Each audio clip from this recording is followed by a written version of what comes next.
Hey everyone, welcome back to chapter 7 of Banner in the Sky by James Ramsey Ullman.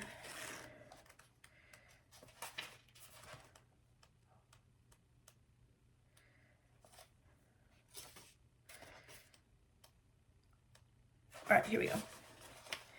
Chapter 7. A Prisoner Escapes. Franz Lohner sat in his sister's parlor and slowly shook his head. He is a strange man, this Captain Winter, he said. As a climber, he is the best hunter I've ever had. He can do things that some of the best guides cannot do. But he is too ambitious. He is like a man possessed. He thinks only of the Citadel, said Frau Matt. Yes, only of the Citadel. Do you know what he did? Isles? He offered to pay me twice the usual guide's fee if I could go with him. Twice, mind you. 4 days, it would have been enough to buy a calf or 2 shoats. Only, what good would calves and shoats do me if... He broke off, shrugged, and puffed thoughtfully on his pipe. You did right, brother, said Frau Matt. Yes, I did right. Then he said it again, almost angrily. I did right, I said to him. My captain, it is a privilege to climb with you. It is not like climbing with other clients who must be pushed and pulled up a mountain, but like with another guide, a companion, an equal. Do you know what I will do, my captain? I said to him. I will climb with you, not for twice the usual fee, but for half. We will climb all the mountains you like, by whatever routes you like, the Dornelberg by the West Ridge, the Taschhorn by the North Face, anything, any peak, from Mount Blanc to Austria. Franz shook his head again. But no, he does not want that. All he wants is one peak, that accursed peak. His eyes moved to the window. He gazed up past the rooftops, past the sloping meadows, the forests, the boulder slopes, the glaciers, to where the great fang of the Citadel pierced the shining sky. There are some things, my captain, I said, that God intended for men, and there are some things that he did not. He did not intend men to swim the oceans, or to reach the center of the earth, or to fly. He did not intend them to climb the Citadel. The Citadel he is keeping for himself, untouched, forever. And I do not believe, I told him, that men should set themselves against the will of God. Frau Matt, too, was looking from the window. Then suddenly she turned away and hid her face in her hands. After a moment, her brother got up and came over and stood beside her. I am sorry, Alice, he murmured, putting a big hand gently on her shoulder. I will not talk of these things again. Rudy listened and did not speak. He went about his work and did not speak. In the hotel kitchen, he soaked and scrubbed and dried and stacked the endless heaps of china and pewter, and, like his mother, he kept his eyes from the windows. He wished that it would rain. He wished that the mist would close in over the village streets, shutting out everything beyond. But it did not rain. The sky remained flawlessly clear, even though he kept turned away from the window. The great image beyond it filled the kitchen with its presence. And when, at night, he went home and to bed, it followed him relentlessly into his dreams. Cheer up, boy. Be patient, old Theo told him. You're young, and all the world's before you. But it was cold comfort. What good did it do to have the world before him when he could get to it? When he was like a prisoner staring at it from behind the bars of a cell. One day he broke 5 dishes. The next day, 7. Then old Theo left him to watch a cheese fondue that was simmering on the stove. And he forgot about it and let it burn. And this time, even the patient cook lost his temper. By the Virgin and the 300 saints, he shouted angrily. You are like some silly girl in love. That's what you are. You are a nincompoop, a drummer, Ezel. His mother spoke to Herr Hempel, and the proprietor gave him a lecture. Yes, sir, he answered. No, sir, he answered. But it had no effort. Nothing had any effort. But it had no effect. Nothing had any effect. He did what he was told to do. Spoke when he was spoken to. Moved like a sleepwalker through the blankness of the days. The worst ordeal was walking back and forth from his home to the hotel, for it was then that he would meet the other boys of the town. Even with his friends, it was hard enough, with their questions about what had happened and why his uncle had not taken him climbing again. And with those who were not his friends, it was unendurable. Hey, here comes the master guide, they would taunt him. All hail the conqueror of Mount Dishpan. Where's your apron, guide? Where's your mop? Then it was Sunday, and his mother was off visiting, and he was sitting alone in his room. Going to his clothes chest, he took from the bottom his father's old red flannel shirt, spread it on the bed, and once again examined the mothholes. Well, there was nothing else to do. Downstairs he found his mother's sewing basket, and taking it a shirt outside, he sat down on the front steps and set to work on the bigger holes in the armpits. The afternoon sun was bright, the little side street quiet and empty, and then suddenly, not empty, for looking up, startled, he saw that Klaus Wieselhoff had come by and had stopped staring at him. Klaus stood with his legs widespread and his hands on his hips, and his thick lips were spread in a mocking grin. Well now, he said, if it isn't the young ladies' Sunday sewing circle, said Rudy said nothing. Fancy finding Master Rudy Matt, the famous boy guide, busy doing his crocheting. Still, Rudy said nothing. Or is it embroidery, Angel Face? Do tell now. Some lovely Swiss lace, maybe. Rudy put down the shirt and pushed the basket aside. Then he stood up and rushed him. Klaus was 18. He was taller and broader than Franz Lerner, and had hands like two hams at the butcher's. But Rudy rushed him just the same, arms flailing. With one fist he hit Klaus on the chest, and with the other on the shoulder, and then something big and hard exploded between his eyes. He was sitting in the street with blood gushing from his nose. Naughty, naughty, said Klaus, wagging a finger. The great guide, Angel Face, had better stick to his embroidery. Then Rudy got to his feet. He sauntered off, whistling down the street. The weather held fine. The town was full of visiting climbers, and the guides were busy climbing all day, sleeping up in the huts, returning home every second or third night, only to start off for another climb the next morning. As the foremost guide of Kurtul, Franz Lerner was the busiest of all. In 1 week, he made an ascent of the Wunderhorn with a client from Zurich, one of the Rottalp with 2 Americans, and a traverse of the Dornell Glacier with a young couple from England. Twice he used Tony Hassler as porter, once, and this filled Rudy's cup of bitterness.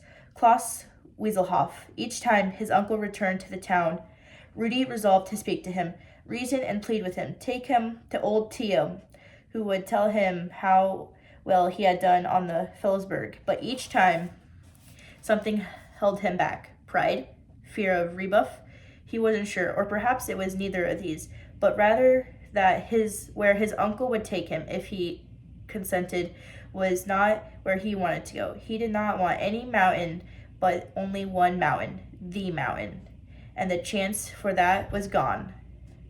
Then late one afternoon, he came home from the hotel and found Franz back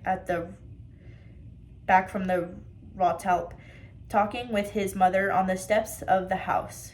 There are more climbers this summer, he was saying, than I have ever seen before in Kurtul. Yes, I have noticed, said Frau Matt. Not only the hotels, but the huts must all be full. So full there is hardly room to sleep. Even the old hut, the one beneath the southeast ridge of the citadel, that has not been used for years, even that now has someone in it. Today I passed near the foot of the Blue Glacier and looked up, and there was smoke coming from its chimney. They continued talking, but Rudy went on in. He went up to his room and sat on his bed, and for a long time he remained there, motionless, while his uncle's words repeated themselves over and over in his mind. For if his uncle did not throw what those words had meant, he, Rudy, did, as clearly as if it stood before him. He could see the old hut, bleak and lonely against the evening sky. He could see the thread of smoke above it, and within the hut, Captain John Winter. Yes, Winter. That he knew, perhaps alone, perhaps with a guide from Brawley. On the far side of the mountain, for that, of course, was what had happened. Captain Winter had not really left at all. He had merely gone around the mountain and up the valley beyond to Brawley. He had seen the famous Brawley guide, Emil Saxo, whom he had talked about that first day on the glacier, and they had gone up to the hut together, or if Saxo had refused, he had gone alone. One or the other, but he himself had gone. That was certain. He was there because he had to be, because he could not leave the citadel, because it was his mountain, as it was Rudy's mountain. The boy ate his supper in silence, then returned to the hotel for his evening chores. Later in the darkness, he came back home, kissed his mother good night, went up to his room again, and lay on his bed. But he did not undress and did not fall asleep. He lay quietly through the hours until the clock reached exactly 2, and then he rose and, going to the chest, took out his heaviest clothes and from the bottom his father's flannel shirt.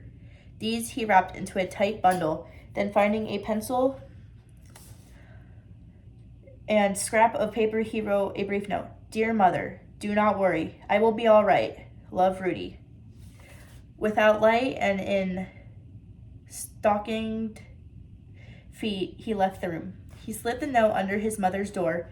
Then he descended the stairs. In the kitchen, he found a piece of sausage and another of cheese and stuffed them in his pockets. A moment later, he was at the front door. He did not pause to put on his shoes until the house was out of sight around the corner. The next step was a dangerous one. Rounding a second corner, he came to his Uncle Fran's house, then stopped. He looked sharply, but there was no light. Listened, but there was no sound. Now his shoes came off again. Putting down the bundle of clothing, he approached softly and tied the door. In the memory of the oldest inhabitant, there had never been a burglary in Kirtle. A few houses had locked doors. This one was not locked. Lifting the latch, Rudy stepped inside. It was pitch dark, but he knew what he was looking for, and there it was, and where it was. The large cupboard in the hallway where his uncle kept his mountain gear. In a few moments, he had found and opened it, but now, for the first time, he needed light, and cautiously he struck a match. The contents of the cupboard showed in a dim yellow glow lengths of coiled rope on a row of hooks, and on other hooks, knapsacks and clothing against the wall, ice axes. On the floor, boots and crampons. One match was enough. What he was looking for was there. Quickly, he took the axe, the boots, and the pack that Captain Winter had given him. Then, closing the cupboard, moved through the blackness toward the door. A plank creaked under his foot. He stopped and listened. There was no sound. But now, suddenly, his heart was pounding. His hands were damp, and where his stomach had been was a cold, hollow emptiness. Now, at last, there was a thief in Kirtle, he thought, and it was he, a thief in the night. In his mind's eye, he could see his uncle asleep in his room upstairs, his mother asleep, the whole village asleep, only himself awake in the darkness. Sneaking, prowling, suddenly he wrenched his mind away. He must not think like that, for to think would be to end it all. He clutched the things he carried in his hands. They are mine, he thought fiercely. I am not a thief.